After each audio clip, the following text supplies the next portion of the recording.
Welcome to A Canadian Investing in the U.S., a podcast and YouTube channel focused on Canadians buying real estate with host Glenn Sutherland. Welcome to another episode of A Canadian Investing in the U.S. This week, my guest is Van Sturgeon. Van, give everybody kind of a background on yourself and we'll kind of go into this. Yeah, like we started jibber jabbering before they used to hit the record button, and I've been looking forward to meeting with you and talking with you, and we'll continue the conversation. But essentially, I was born and raised in Chicago. I'm a tad older than you. I was a product of the '60s, and I grew up with two immigrant parents. I had a younger brother. We lived in a one-bedroom apartment in Chicago. And as you know, as every immigrant family, or every family, I suppose, their parents were looking to save up some money to buy their dream home. As they were toiling away, scouring and putting their nickels, in a little pot, they came across, I don't know how, that the apartment building that they're living in, or we were living in, had gone up for sale.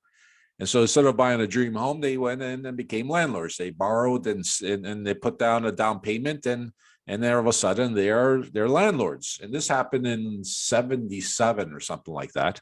Mm-hmm. A fully occupied building, north side of Chicago. And then all of a sudden, the late '70s started to kick in. The Iran hostage situation, Jimmy Carter, the oil embargoes, inflation rate was crazy. Interest rates were at 18, 20 some odd percent. So it was a really miserable time. And then the economy started to suffer. And all of a sudden, this fully occupied building started to see vacancies, 20, 30, 50%. That was a migration out of the big city. And it wasn't only in Chicago, places like New York, LA, everywhere. People running off into the suburbs, and what was that behind was a lot of drugs and crime and prostitution, all that kind of stuff. And so vacancy rates skyrocketed, and my parents, we as a family, had to do what we had to do to survive. So all of a sudden, we're the ones cleaning toilets, we're the ones fixing light switches and windows, and you name it, we did it all. And we're able to get through that difficult time, and ultimately, it was the best investment that my parents had ever made. We did very, very well. They did very, very well. Yeah. And it was in that background that I went off to university, and I came back, had some aspirations of being a lawyer. And then I just couldn't see myself pushing papers. So I had a very difficult conversation with my mom and dad, and I said, listen, your baby boy's not going to be, he's got no interest in being a lawyer.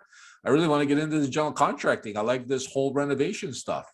And that's where in the late 80s, I got started in Chicago, being a general contractor. Worked my tail off trying to develop a business. Thankfully, it was a good period of time. And I kept running into these real estate investors, Glenn, these guys who would buy it and sell, and guys who have a portfolio. I'm like, wow, this is pretty good stuff. This is the houses, they're making some money here. And that's when I started, I got started on that. And 1991 was my first flip. Did really well. I made like 30 grand on the flip. And it was like, wow, like $30,000. There's lawyers that are, were making back then 30 grand. And I'm making it in one flip, a 5-6 month flip. Yeah. And then that's got me hooked. So at the same time, I was developing this general contracting business and being successful at it, I was doing, flips. And then from flips, it went into creating a portfolio. And then I got together. I put together a bunch of stuff, about 120 some odd doors, and then all of a sudden, I created property management, and it was through the property management, the relationships I had with other real estate investors, I grew that business. So I've done everything that walks and crawls in real estate, from never mind owning property, single family, multifamily. I've built houses and subdivisions. I've renovated office building, everything under the sun. So I've literally done thousands of renovations, and I'm semi-retired in my life right now. I've got some really great people that I've either their employees or partner up with to look after all of my businesses, and right now I'm semi-retired. I spent a couple hours looking in on things, making sure everything's okay. The rest of the time, I had nothing to do. And then ultimately, a friend of mine out of the blue calls me up and says, hey, we want to renovate our house. And, we know you do all that kind of stuff. Can you help us out? I said, sure. I'm not doing anything. I was kind of low in my life too, Glenn, because I was getting bored because it had been a good 2 years there. I wasn't doing really anything and I was getting irritated.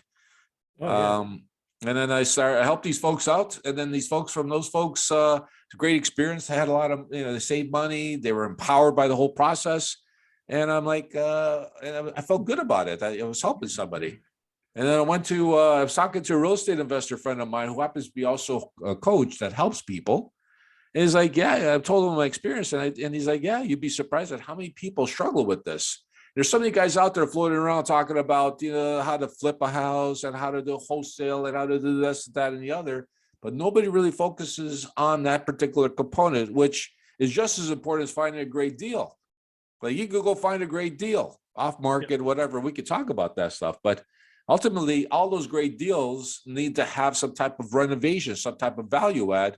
And I've seen great deals get screwed up by, not hiring the right contractor or over renovating or not following systems and processes implemented in your life to be able to not only profit, but also scale your portfolio. Ultimately, we're getting involved in real estate so that we can create financial freedom and generational wealth, right?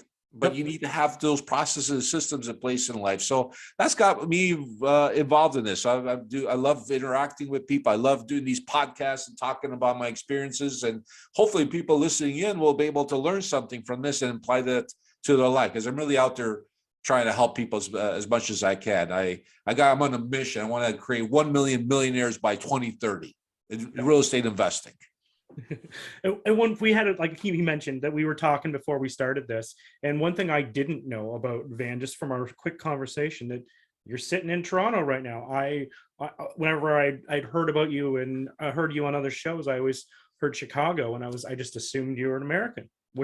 Or did you get citizenship, or how did that all go? Oh, I'm a dual citizen. I'm a U.S. and a Canadian. My wife is Canadian, and that's what brought me here. I love Canada. Canada is a phenomenal, great country. We're truly anywhere like the United States, Canada. We're truly blessed to be living where we live. I look at what the hell's going on in the world today. And we're really, we should be very thankful. Every day we wake up, we should be thankful for where we live. So, yeah. So right now I'm in Toronto. Typically, in the winter months, I'm down in Florida. I got a place down there. And in the summertime, I spend a portion in Chicago because I love Chicago. It's my hometown, and in Toronto because it's my home too. So right now I'm in Toronto right now. Yeah, because it's nice right now. Finally. Finally. It's getting there. Not quite, but it's getting there. I should mention that this is like early October. We're recording this because it might not come out for a couple months. Anyway, you mentioned some things about doing renovations, and one thing you mentioned was over renovation. I see people do this all the time. How do you know you're not over renovating? How do you know what level to renovate to? When I started investing in the US, I did it by myself and had to go through the growing pains of doing that. GlennSutherland.com/coaching. A 12-week coaching program done 1 hour per week over Zoom from the comfort of your own home. Classes are kept to 5 people to be able to answer everyone's questions. Shortcut the process. Make fewer mistakes. Curriculum available at GlennSutherland.com/coaching.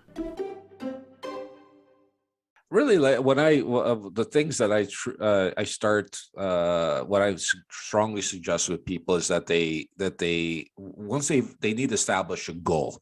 Like, what are we looking to accomplish with this investment property? If we're going to flip it, or if we're going to hold that on as a rental, these are all different goals and require a series of actions to be able to get us to that goal. So we gotta specify what it is that we're looking to accomplish. And ultimately, we got to go on the marketplace and validate it. And then really actually have to go perhaps visit the properties. A lot of stuff can be done over the internet, but truly, really, you need to go visit these properties that have rented for $1,200 a month or have sold for $320,000, and really walk them and see the quality of the paintwork. You can't glean those type of things off of the websites or off of Zillow or Realtor.com or whatever. You got to go visit these sales and see exactly what it is that they've accomplished so that you can incorporate that. And that's how you are able to limit the amount of money or getting to a point where you over renovate. You should have a established budget once you have done your goal setting validation, and that budget should be the amount of money you're going to be kicking into this. I'm hoping that prior to you purchasing this property, that you already have put aside in your mind 30,000, 50,000, whatever that renovation is, and that is your budget. You got to live within that budget. And then we all want to. It's really easy. It's a slippery slope to start going in and over renovating a property because if there's $100 toilet, then there's a $300 toilet, then there's a $500 toilet, and then a couple $100 here, a couple $100 there. All of a sudden, you're spending money for no reason. But by doing market analysis on a granular level, establishing or knowing exactly how much the limits of what you're going to spend, then the next step would be, Glenn, you got to go in and you got to do an assessment of the property and what I call like a needs and wants list. You got to create. So a need is something that we have to do no matter what. This is our baby. This is a property that we own. So if there's a hole in the roof, we got to fix it. If there's a pothole in the driveway, we got to fix it, right?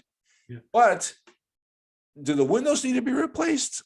Well, oftentimes I find people rushing to replace windows and paying, $8,000-$12,000. Where for a flip, hey, you don't have to do that. The market's, we've got a limited budget. Maybe we do, but if we got money in the kitty, we do it.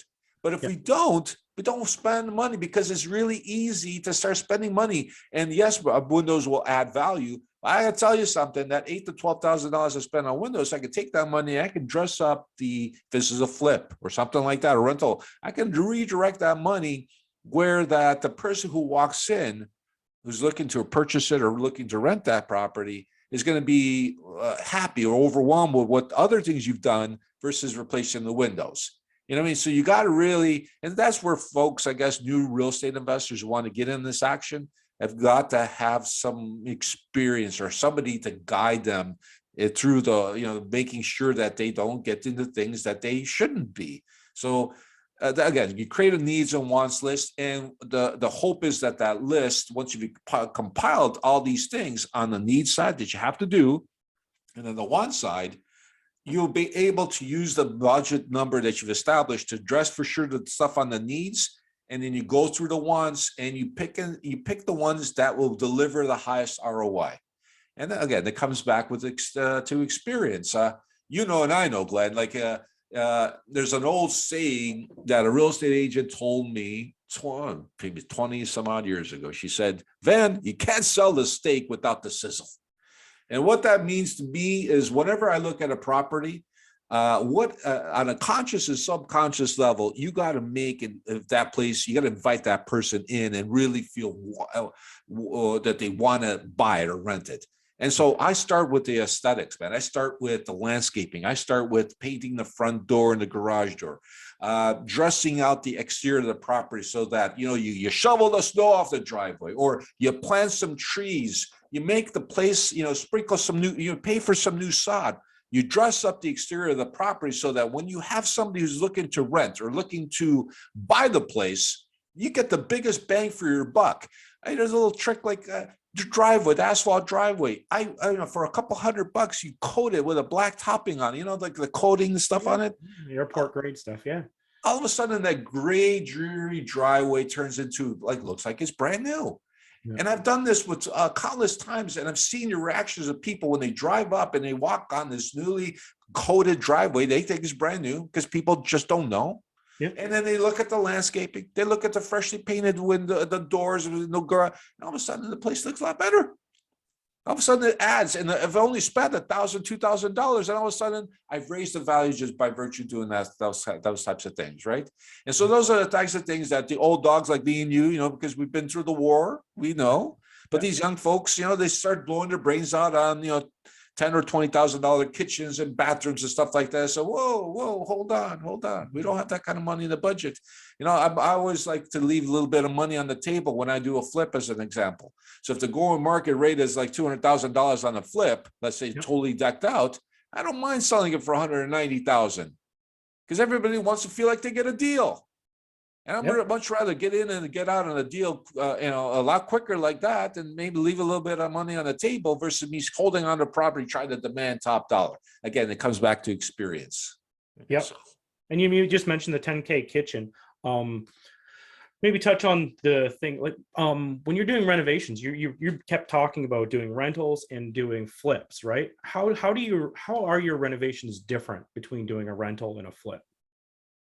Do you okay, do definitely there's a difference in the different there's a difference in the type of renovation value add that you're going to initiate when it's a rental versus when you're looking to flip it, you're looking to sell it.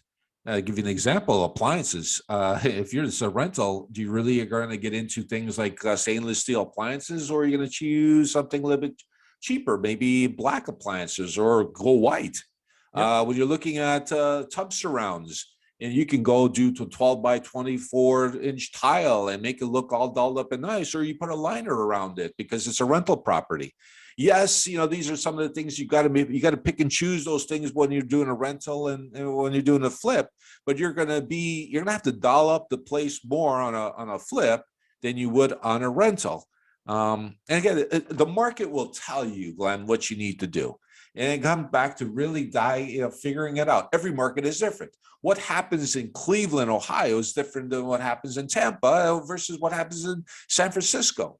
So you really need, as a real estate investor, really need to do a deep dive within that market, the sub-market that the property is located in, the neighborhood is located in, and find out what do I need to do to be able to get me to my goal in the most cost-effective manner to get the biggest ROI.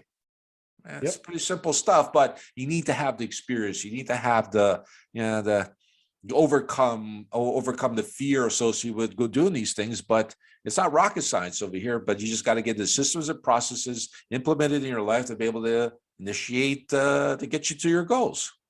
Yep, totally agree. One trick I have is you always have to pull your own comps before you buy these things, right? So why not just give that to the contractors, set their expectation. They know what they need to do, what they need to make it look like, right? This is what it looks like. This is what the one this down the road looks like, and I want it to look like that so that I get the same value, right? Well, I'm Glenn. I'm a big advocate for folks to look at that whole relationship with a contractor.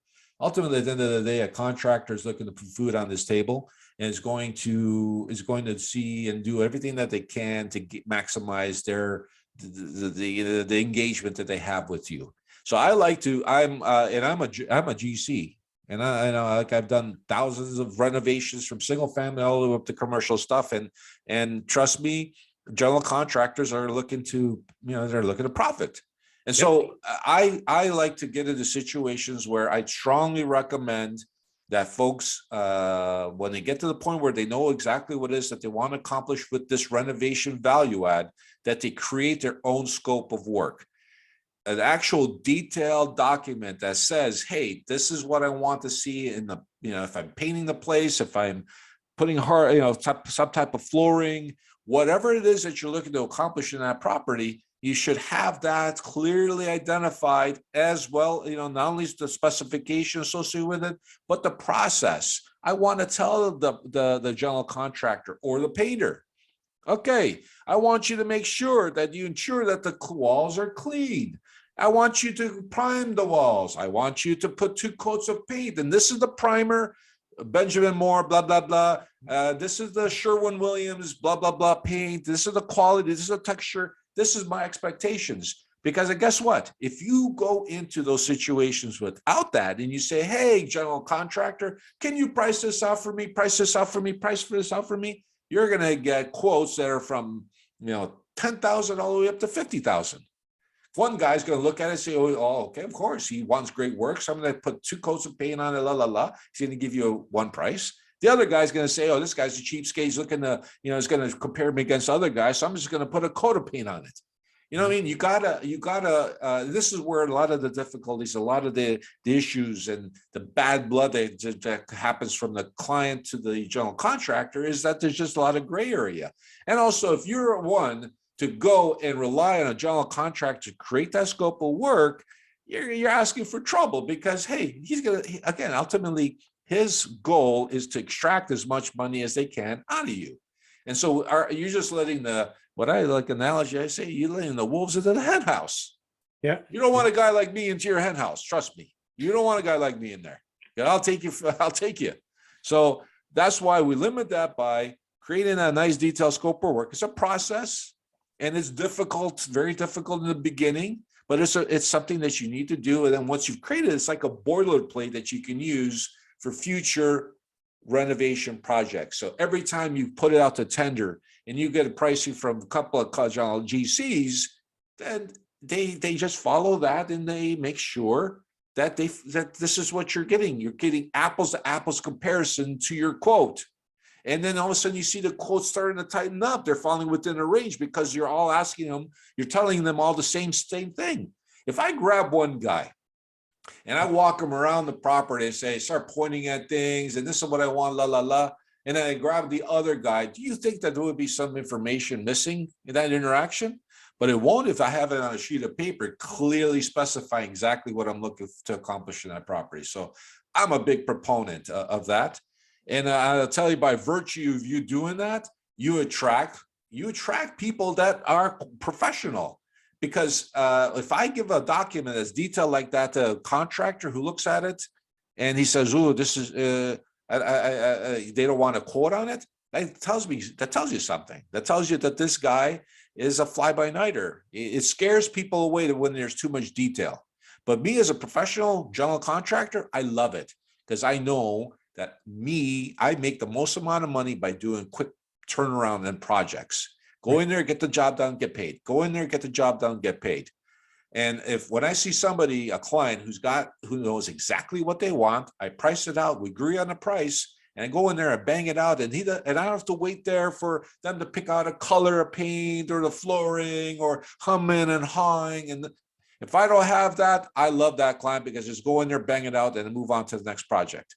The guys, so a detailed scope of work by virtue of having a document like that gets rid of the riffraff. And you know, and I know, Glenn, that we can't get ourselves involved with riffraff because it costs us money at the end of the day. Though every day, week, month that passes on when you're doing a renovation, and let's face it, every single property we buy are pieces of junk. They're ugly ducklings. They're diamonds in the rough. We got to sprinkle some money in them to be able to raise the value on them. And ultimately, so we're always looking to renovate. We're looking to raise value. And if we don't have our act together and we hire a contractor who doesn't know what they're doing, we're gonna lose money. Either we're going to lose money because we're going to rip out something that the guy didn't, or the guy's going to disappear with a deposit, or there's delays. And every day that if you're using hard money, that can add up pretty quickly. Very fast. Wow. No, there's a lot there, right? And you talked about buying ugly ducklings to really can't talk today, to maximize this, right? Because you make your money when you buy and you make your money when you renovate. But for a lot of people, I hear that they skip this step and they go for these pretty houses, right? They like to just base this on renovations on appreciation, and they're not interested in doing a renovation because it's terrifying. What do you say to people that they're avoiding? How do you make this safer, and how do you word this to people to give them the confidence to go through?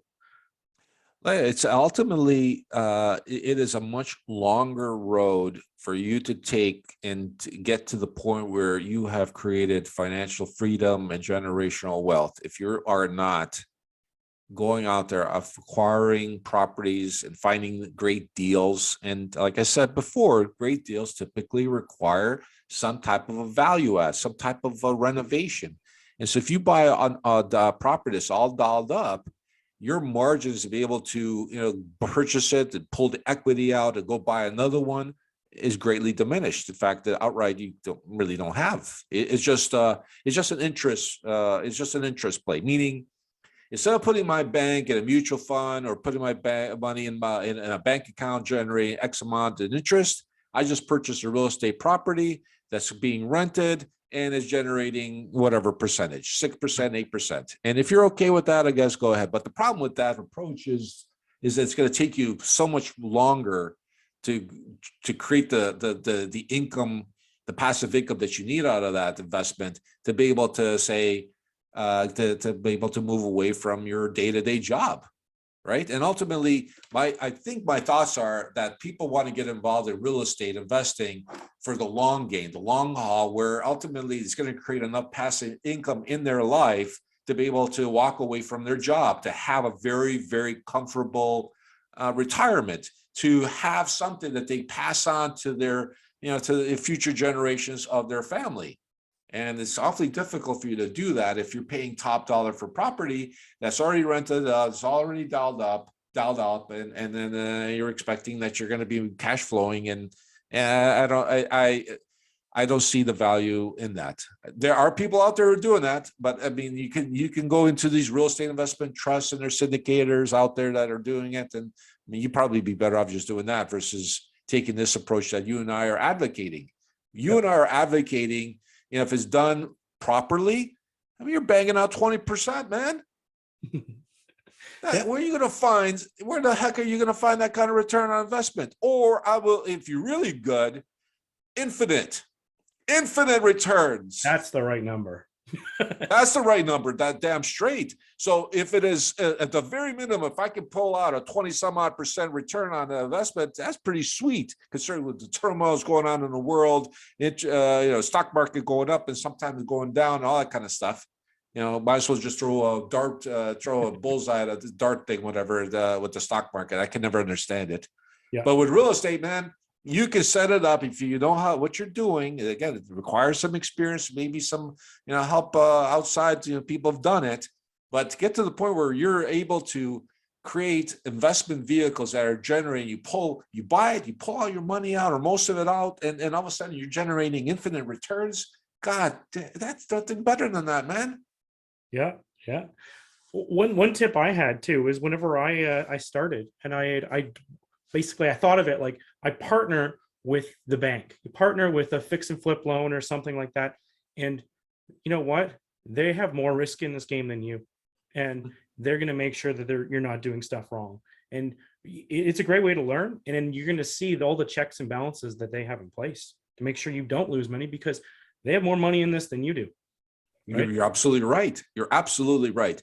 There are hard money lenders out there that are they got the same amount of skin in the game as you, and so they're going to make sure that you got all your I's dotted and T's crossed in terms of what you're looking to do over a period of time, so that they can get their return on investment and you can ultimately accomplish your goals. Absolutely. It's an expensive way to do it. Because they are going to take a lot of fees, but they're not going to lend if they don't believe in your ARV. They're not going to lend if they don't believe in your purchase price or your renovation or any of it. But Glenn, who cares? At the end of the day, who cares if whatever their fees are? This is a numbers game. Ultimately, if I find an asset that I can purchase for $100,000, and then if I spend $50,000 in renovations, and all of a sudden I'm able to generate so much value from the renovation that pushes the value of that property to $250, and I can document and show that to a lender, and they want 14% return on their money, and I'm still at the end of the day ended up with an asset that is in my hands, is generating positive cash flow, a couple $100, whatever a month. Who cares?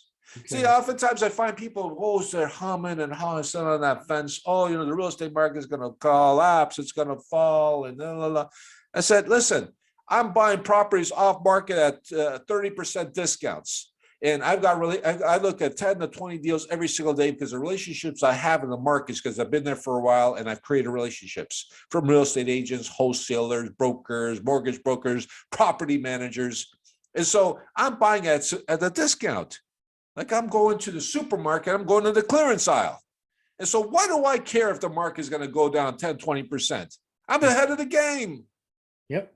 And I got multiple exit strategies when I purchase a property too. Yep. So that's that. So that's one of the things I don't understand about, and that's been my saving grace. I've been doing this for 30 years. And that's been people ask me, especially when I'm doing these podcasts, well, you were there for 2001. Yes, indeed. I was doing rent roll that morning and I saw the planes fly into those buildings. And it was a horrible time. I was through the 07s and the 08s and the early 90s and places like I went through a lot of turmoil. But you know what the saving grace has been? I got over 1,200 doors. And the reason why I got that is because I always bought well. I buy at discounts, severe discounts. I don't go out there on MLS. What? You're going to find something on MLS or realtor.com.ca, whatever? No, I mean, it's rarely. Yeah, you can maybe, you can find something kicking around, but that's not how you make, that's not how you, that's no. You got to go out there and you got to create relationships. There's opportunities everywhere, but you can't, you got to go find them. You got to find them.